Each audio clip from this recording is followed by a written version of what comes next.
The night had a strange silence that felt heavier than usual. Even the wind seemed to move carefully through the trees behind my house, as if it already knew something I didn't. I had returned home earlier than planned after a business trip, was canceled at the last minute. I wanted to surprise my wife, Emily.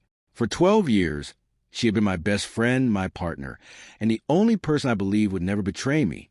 I imagined walking into the house, wrapping my arms around her from behind, and watching her smile. Instead, as I stepped into the backyard through the side gate, I froze. Under the dim glow of the garden lights, I saw two figures lying together on the old wooden swing bed. Emily was wrapped in another man's arms. They weren't just talking. They were kissing each other like two people who had forgotten the rest of the world existed. My legs refused to move. My heartbeat pounded so loudly that it drowned every other sound around me. For a moment, I honestly believed I was dreaming. I blinked again and again, hoping the image would disappear, but it didn't. The woman laughing softly into another man's shoulder was my wife. The woman wearing the necklace I had given her on our 10th anniversary was the same woman who had promised she would love me until death separated us. The man holding her wasn't someone I recognized. His face was partly hidden by the darkness, but he looked comfortable, confident, as though he belonged there. That realization hurt even more than the betrayal itself. I quietly stepped back into the shadows before either of them noticed me. My hands were shaking uncontrollably. Every memory of our marriage rushed into my mind all at once. Our wedding day, the first home we bought together, the nights we stayed awake planning our future, the countless times she looked into my eyes and told me I was the only man she would ever need. Had every one of those moments been a lie? Or had something changed without me realizing it? My thoughts spiraled into anger so quickly that I could barely breathe. I walked inside the house like a ghost, opened the safe in my office, and stared at the handgun resting inside. I wasn't a violent man. I had purchased a firearm years earlier after a series of break-ins in the neighborhood. I had never pointed it at another human being. But betrayal has a dangerous way of awakening emotions you never knew existed. My fingers wrapped around the cold metal grip almost automatically. I could feel my pulse racing through my fingertips. Every step back toward the backyard felt heavier than the last. Images flashed through my mind of confronting them, demanding answers, making them feel even a fraction of the pain I was experiencing. The gun felt impossibly heavy, yet somehow not heavy enough to match the weight crushing my chest. As I reached the back door again, I saw them still lying together. Emily laughed at something the man whispered into her ear. That laugh shattered the final piece of my heart. Tears filled my eyes, but they quickly turned into rage. I raised the gun slightly. My breathing became uneven. My fingers slowly rested against the trigger. I wasn't thinking anymore. I was acting purely on emotion. 1 second, 2 seconds, 3, 4. Then, just before everything changed forever, I heard something that made me stop. The stranger quietly said, "She still doesn't know, does she?" Emily lowered her head and answered with a trembling voice I had never heard before. "No, he can't know yet. If he finds out before tomorrow, everything we planned will fall apart." My finger froze. What didn't I know? The anger inside me collided with confusion. I stayed hidden behind the doorway, listening more carefully than ever before. The man reached into his jacket and pulled out a thick brown envelope. Emily accepted it with shaking hands. She looked terrified now, nothing like the smiling woman from a few moments earlier. "Everything is inside," the man whispered. "Medical reports, financial documents, witness statements, all of it." Medical reports? Witness statements? None of it made sense. Emily hugged the envelope tightly against her chest before saying something that completely turned my world upside down. "I just pray he'll forgive me after he learns the truth." Forgive her? For what?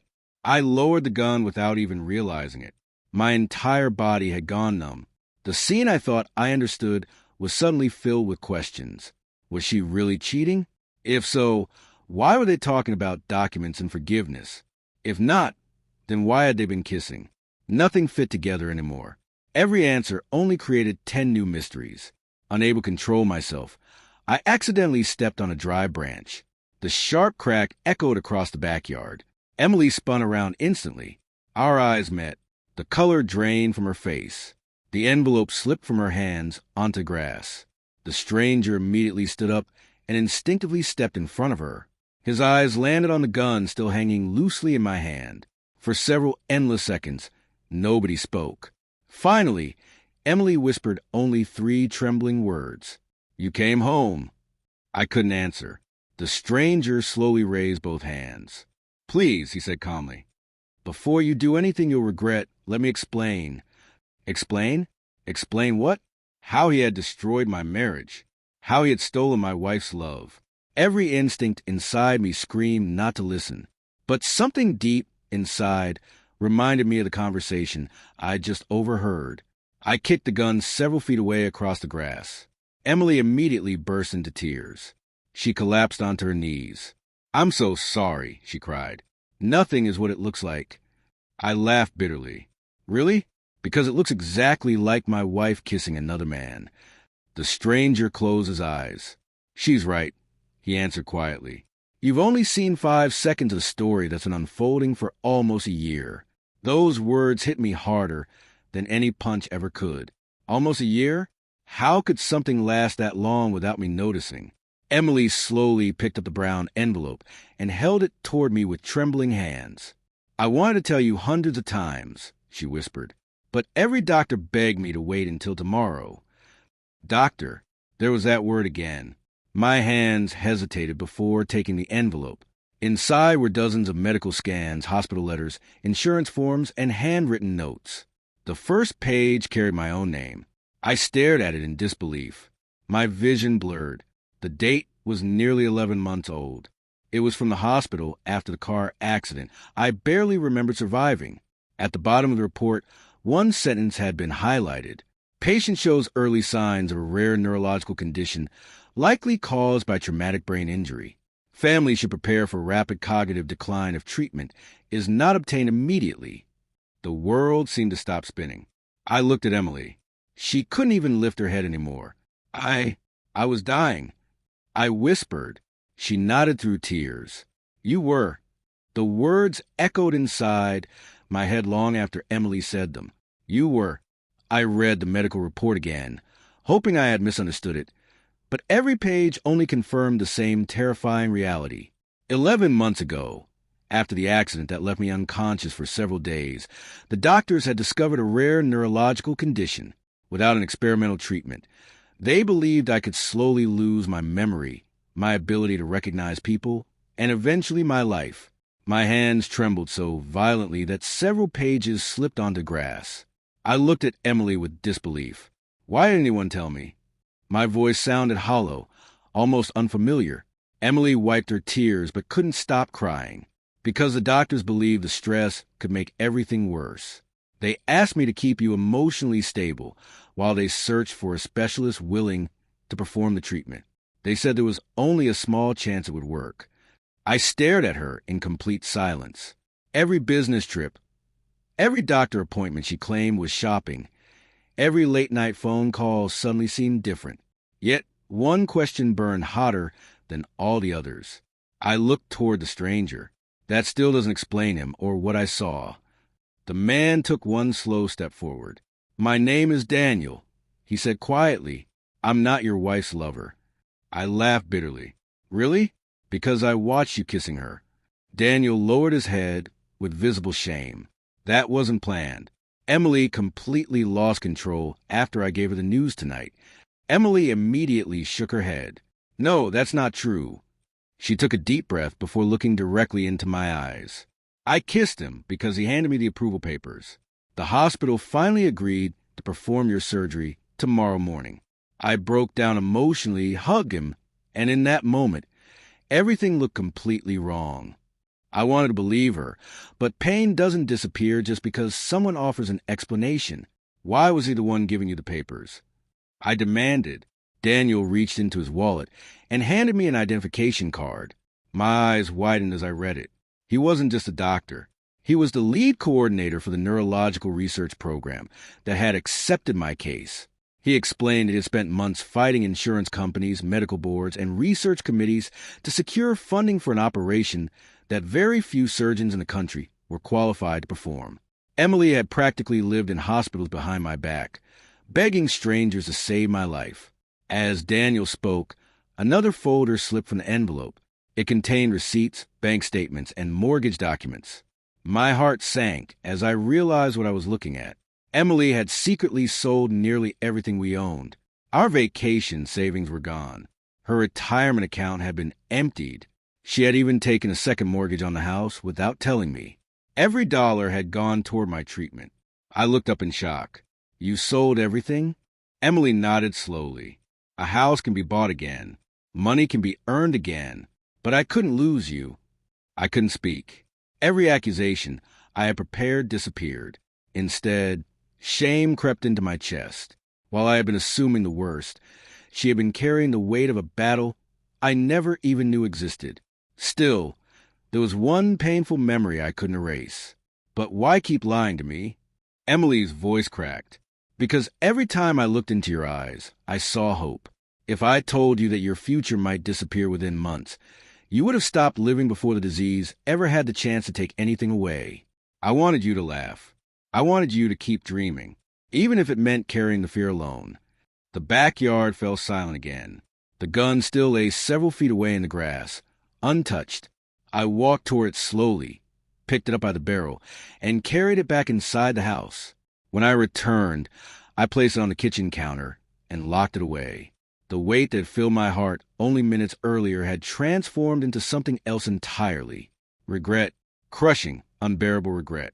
I walked back outside, stopped in front of Emily, and sank to my knees beside her. Neither of us spoke. We simply cried together beneath the same stars that had witnessed the worst misunderstanding of our marriage. Before dawn, Daniel drove us to the hospital. The entire ride passed in silence. My mind replayed every moment of the previous night. 5 seconds, just 5 seconds, had almost convinced me to destroy 3 lives forever. I kept wondering how many tragedies begin because people believe the first thing they see instead of searching for the whole truth.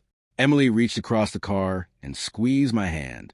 It was the same comforting touch that carried me through every difficult chapter of our lives. Only now did I truly understand how much pain had been hidden behind her smile. The hospital corridors smelled of disinfectant and uncertainty. Nurses prepared me for surgery, while surgeons explained the risks one final time. The operation was experimental. Success wasn't guaranteed. There was a real possibility I would never wake up, or I might wake up unable to remember the woman standing beside my bed. Emily kissed my forehead and whispered, "No matter what happens, I'll introduce myself to you every single day if I have to." Those simple words broke something inside me. I realized then that real love isn't measured during easy moments. It's revealed by what someone is willing to sacrifice when everything seems impossible. Hours later, the operating room lights faded into darkness as the anesthesia took effect. I don't remember the surgery itself. I only remember waking to blurred lights and distant voices. At first, nothing seemed familiar. Panic rushed through me until I heard someone softly whisper my name. I turned my head and saw Emily sitting beside the bed, exhausted, her eyes swollen from crying. For several terrifying seconds, I searched my memory. Then suddenly every moment returned. The backyard, the envelope, the surgery, our wedding day, our first dance, every laugh we had ever shared. I smiled weakly. "Hi, beautiful." Emily burst into tears of relief. Weeks passed, and my recovery progressed far better than anyone expected. The doctors called it remarkable. Daniel visited often, checking on my condition, while joking that he never wanted to witness another misunderstanding as dramatic as the one in my backyard.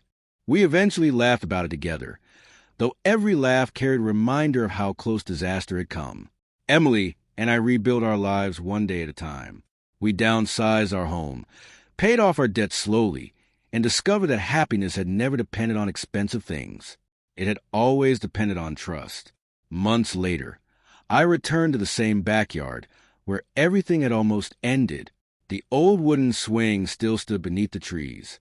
I repaired myself, replacing every broken board with new wood. Emily joined me that evening, wrapping a blanket around both of us as the sun disappeared beyond the fence. I looked at the place where I had once stood holding a gun, blinded by anger and heartbreak. Then I looked at the woman beside me, who had quietly sacrificed everything to save my life without asking for recognition. I almost lost you because I believed my eyes instead of seeking the truth. I whispered. Emily rested her head on my shoulder. We almost lost each other, she replied softly. I nodded. Sometimes the most dangerous moment in a person's life lasts only 5 seconds. 5 seconds of anger. 5 seconds of misunderstanding. 5 seconds without patience. Those 5 seconds can destroy families, friendships, and futures that took decades to build. I thanked God that, on the night I thought my world had ended, I chose to listen before acting, because the truth I nearly missed didn't just save my marriage. It saved my life.